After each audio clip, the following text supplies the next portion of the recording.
এটা রেখে দিব। তারপরটা এই এখানে ধরেন এই 27 পর্যন্ত সবগুলো হচ্ছে ডোমেন রেটিং 15 নিচে, এগুলো কেটে দিব। এখানে এই 36 পর্যন্ত এটাও ডোমেন রেটিং 15 নিচে, এগুলো কেটে দিব সব।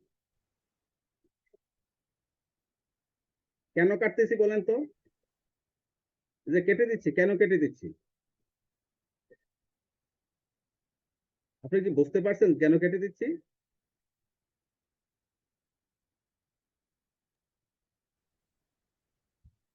হ্যালো নাজমুল, জি স্যার। আমরা কেটে দিচ্ছি কেন? যেগুলো 15 নিচে আছে ডোমেন রেটিং, এগুলো কেন কেটে দিচ্ছি? স্যার এগুলোতে ডোমেইন রেটিং কম, আর এগুলো করলেও যতটুকু মানে বেনিফিট, যে এগুলো না করলেও সেম বেনিফিট। হ্যাঁ, তো সুতরাং আমরা যেটা করব, এগুলাতে ব্যাকলিং জেনারেট করলেও আমাদেরকে খুব বেশি লিঙ্ক জুস দিতে পারবে না, মানে আমাদের শক্তি সে বাড়াইতে পারবে না। যেহেতু আমাদের শক্তি সে বাড়াইতে পারবে না, তো ওগুলাতে করে তো লাভ নেই। তো আমরা এখন দেখব হচ্ছে আপনার এই আমাদের কম্পিটিটর এই সাইটটা, ধরেন এই কয়েকটা সাইটে যেখানে ডোমেন রেটিং বেশি। আচ্ছা, ব্যাকলিং কিভাবে চেক করে? আসেন আমরা এটা একটু দেখে আসি ব্যাকলিং আছে কোথায়। ব্যাকলিংটা এখানে সে বলছে রেফারিং পেজটা হচ্ছে এই পেজটা, আর এই পেজটার মধ্যে অ্যাঙ্কর টেক্সট হচ্ছে ক্লিক হেয়ার লেখা আছে এক জায়গায়। ওই ক্লিক হেয়ার লেখাটা হচ্ছে আমাদের ব্যাকলিং জেনারেট করার মূল জায়গা। তো আমার জি। মনে হয়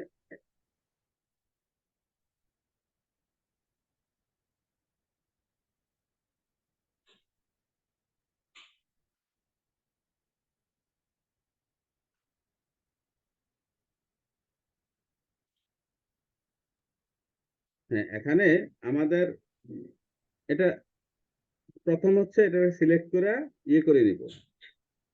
এই যে এটা ক্লিক করলে একটা সাইটে চলে যাচ্ছে, মানে আমরা জি। কাজ করতে পারছি না। তো আমরা প্রথমে এটা নিউট্রালাইজ করে নিব, সিলেক্ট করব, সিলেক্ট করে রাইট মাউস করব, কেমন? রাইট মাউস করে এই যে রিমুভ হাইপার লিঙ্ক গুলো রিমুভ করে নিব। তাইলে আমরা সহজে এগুলো দৈরা কপি করতে পারবো জি। এবং ওই সাইটে নিয়ে যেতে পারবো। আর যতক্ষণ পর্যন্ত হাইপার লিঙ্ক গুলো থাকবে, ততক্ষণ পর্যন্ত এটার উপরে নিয়ে গেলে ক্লিক করলে অন্য সাইটে চলে যাবে, আমাদের পারপাস সার্ভ হবে না। তো হাইপার লিঙ্ক গুলো আমরা রিমুভ করে নিলাম। এবার চলেন এইটারে কপি করে নিয়ে যাই। সে বলছে যে এইটার মধ্যে ব্যাকলিঙ্ক আছে। তো চলেন যে এটার মধ্যে ব্যাকলিঙ্ক আছে কিনা একটু দেখে আসি। এই সাইটটা হচ্ছে এটা, এই যে এই সাইটটা হচ্ছে এটা। এখানে তার ব্যাকলিঙ্ক আছে, সে বলেছে আমাকে। তো ব্যাকলিঙ্কটা কোথায় আছে দেখেন। আমরা সার্চ করব কোথায়, এই যে ক্লিক হেয়ার লেখাটা, এটা হচ্ছে অ্যাঙ্কর টেক্সট। সে বলছে ক্লিক হেয়ার লেখার উপরে ব্যাকলিঙ্ক আছে। তো আমরা ক্লিক হেয়ার লেখাটা কপি করে নিলাম, কন্ট্রোল সি, কপি করলাম। কপি করার পরে আমরা এই সাইটে আসবো। এই সাইটে আসা, এই যে ধরেন এই সাইটটাতে আমরা কন্ট্রোল এফ দিব, ফাইন্ড মানে সার্চ করার জন্য।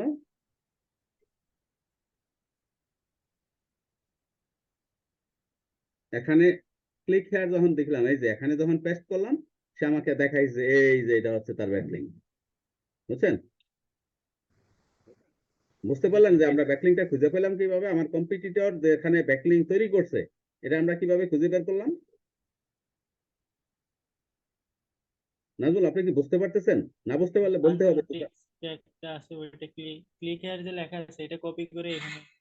হ্যাঁ, এটা সার্চ করি, ফাইন্ড দেওয়ার পরে সে আমাকে বের করে দেয় যে হ্যাঁ, ক্লিক হেয়ার এই জায়গায় ব্যাকলিংক আছে। এবার আসেন, আমরা প্রথম দিন আলোচনা করেছিলাম ব্যাকলিং দুই প্রকার। একটা হচ্ছে ডো ফলো ব্যাকলিং, একটা হচ্ছে নো ফলো ব্যাকলিং। আপনার মনে আছে নাজমুল? আমরা প্রথম দিন আলোচনায় করেছিলাম যে দুই রকমের ব্যাকলিংক আছে, একটা হচ্ছে ডো ফলো ব্যাকলিংক, একটা হচ্ছে নো ফলো ব্যাকলিংক। তো এই ডো ফলো ব্যাকলিংক হচ্ছে যেই ব্যাকলিংক, যেই সাইটে ওয়েবসাইট বা যেই ব্যাকলিংক আমাকে লিঙ্ক জুস দিবে, এটা হচ্ছে ডো ফলো ব্যাকলিংক। আর যেই জি ব্যাকলিংকটা স্যার। আমাকে লিঙ্ক জুস দিবে না, এটা হচ্ছে নো ফলো ব্যাকলিংক। মানে যদি আমার ব্যাকলিংকটা আমার মানে কম্পিটিটর এমন কোন সাইটে ব্যাকলিংক জেনারেট করে থাকে যেটা নো ফলো ব্যাকলিংক, তাহলে আমি নিজে ওই সাইটে বা ওইটার ডোমেনে আর নতুন করে ব্যাকলিংক জেনারেট করা দরকার নাই। কারণ তার ব্যাকলিং করেও তাকে লিঙ্ক জুস দিবে না, না করেও দিবে না। তো আমার শুধু ব্যাকলিং কেন জেনারেট করবে? আর এখানে ডো ফলো আর নো ফলো চিনার একটা উপায় হচ্ছে, আপনি গিয়ে আপনার ইয়েতে দেখবেন, আমার এখানে তো ইনস্টল করা আছে, যার জন্য আমার আছে এই যে ডো ফলো নো ফলো ব্যাকলিংকের একটা এক্সটেনশন আছে। আপনি যখন আপনার কম্পিউটারে কাজ করতে যাবেন, তখন এইটাকে দেখবেন যে এই ডো ফলো বা নো ফলো ব্যাকলিং একটা এক্সটেনশন অ্যাড করতে হবে। এক্সটেনশনটা অ্যাড করা আছে বলেই আমার এখানে কিন্তু সে সরাসরি দেখাই দিচ্ছে আমার এক্সটেনশন অপো। এই যে এখানে যে লাল দাগ দেয়া আছে দেখেন না, চতুর্দিকে লাল ব্লক করা আছে, জি স্যার। এটা হচ্ছে নো ফলো ব্যাকলিংক এর চিহ্ন। এই যে লাল চিহ্নটা হচ্ছে নো ফলো ব্যাকলিংক এর চিহ্ন। আর জি এই স্যার। যে ক্লিক হেয়ার, এটার মধ্যে কোনো লাল আছে? জি না স্যার। অথবা এই যে এটার মধ্যে? জি না। সুতরাং এগুলো হচ্ছে ডো ফলো। তো আমি যদি দেখি যে আমার কম্পিটিটর কোথাও নো ফলো ব্যাকলিংক জেনারেট করছে, তাইলে ওইটা আমি রাখবো না, দরকার নাই। আর যদি আমি দেখি যে না, নো ফলো না, ডো ফলো ব্যাকলিংক করছে, রাখবো। তো এটা কিভাবে দেখবো? আমি ওই এক্সটেনশনটা আপনি শিখে নেন। আপনি আপনার কম্পিউটারে ইনস্টল দিবেন, প্রথমে হচ্ছে গুগলে যাবেন। জি স্যার। গুগলে গিয়ে লিখবেন নো ফলো ক্রোম এক্সটেনশন। এই যে নো ফলো ক্রোম এক্সটেনশন, এটা লিখে আপনি সার্চ দিবেন। সার্চ দিলে এই যে নো ফলো এক্সটেনশনটা চলে আসলো। এই যে নো ফলো এক্সটেনশন, এটাতে ক্লিক করলে এই যে এইটা আমার ওয়েবসাইটে ইনস্টল করা আছে দেখে সে দেখাচ্ছে রিমুভ। আর আপনার কম্পিউটারে মানে ইনস্টল করা থাকবে না, যার জন্য আপনারটা বলবে যে অ্যাড। অ্যাড এক্সটেনশন ক্লিক করলে আপনাকে অ্যাড করে দিবে। এটা এই যে এটা হচ্ছে তার লোগো, আপনি চিনে রাখেন। লিংকের মতো, এটা একটা লিংক না, একটা চেইন না? জি স্যার। এই চেইনটা এটা আপনার কম্পিউটারে আপনি ইনস্টল দিবেন। ইনস্টল দিয়ে এই যে এক্সটেনশন গুলো এখানে থাকে, এই যে উপরে দেখেন এক্সটেনশন বার, এখান থেকে এটারে অ্যাক্টিভ করে দিতে হবে। আপনার নো ফলোটা যেখানে পাবেন, আমারটা কোথায় আছে দেখেন তো, আমারটা কোথায় আছে? এই যে নো ফলো, এই যে দেখতে পাচ্ছেন? জি স্যার। জি স্যার। এই যে এটা হচ্ছে আমার নো ফলো এক্সটেনশন। এটার মধ্যে এই যে পিনটা অ্যাক্টিভ করা আছে না, এভাবে জি স্যার। আপনি অ্যাক্টিভ করে দিবেন। এভাবে যদি অ্যাক্টিভ করে দেন, তাইলে আপনি যখনই কোনো ব্যাকলিংক চেক করতে যাবেন যে এইটা নো ফলো না ডো ফলো, সে সাথে সাথে আপনাকে এরকম চিহ্ন দিয়ে দেখাই দিবে। যদি এই রেড চিহ্ন থাকে চতুর্দিকে, এটা নো ফলো। আর রেড চিহ্ন যদি না থাকে, তাইলে ডো ফলো। কেমন? জি স্যার। এই হচ্ছে আমার এই আজকের মতো। ধরেন, প্রথম হচ্ছে কম্পিটিটরকে কিভাবে খুঁজে বের করব, তারপরে দ্বিতীয় হচ্ছে কম্পিটিটর এর সাইটটা কতটা শক্তিশালী, কতগুলা ব্যাকলিংক আছে, এবং কোথায় কোথায় ব্যাকলিংক জি আছে, স্যার। এবং ওই ব্যাকলিংক গুলো আইডেন্টিফাই করা, ডো ফলো বা নো ফলো। আপনি কি এইটুকু বুঝতে পারছেন? এর মধ্যে প্রশ্ন থাকলে বলেন। জি স্যার।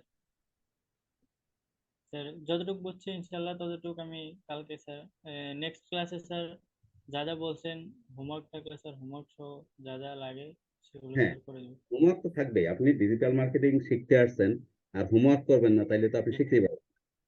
আজকে আপনার হোমওয়ার্ক হচ্ছে একটা প্রোডাক্ট সিলেক্ট করা। ধরেন, প্রোডাক্টটা কি হতে পারে? আপনি একটা প্রোডাক্ট সিলেক্ট করেন তো, যেগুলো আমরা সাধারণত অনলাইনে কিনি। ধরেন ক্যামেরা, তাই না? জি স্যার।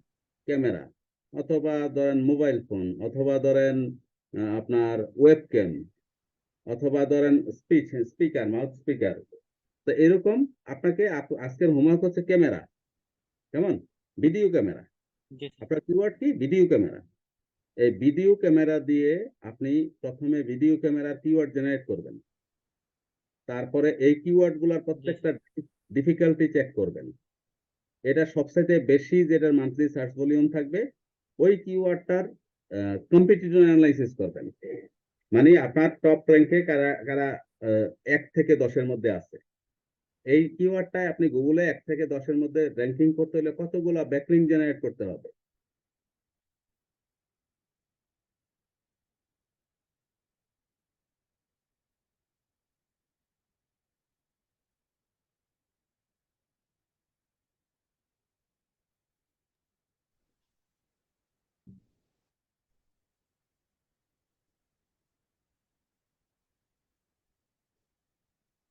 হ্যাঁ নাজমুল, জি স্যার।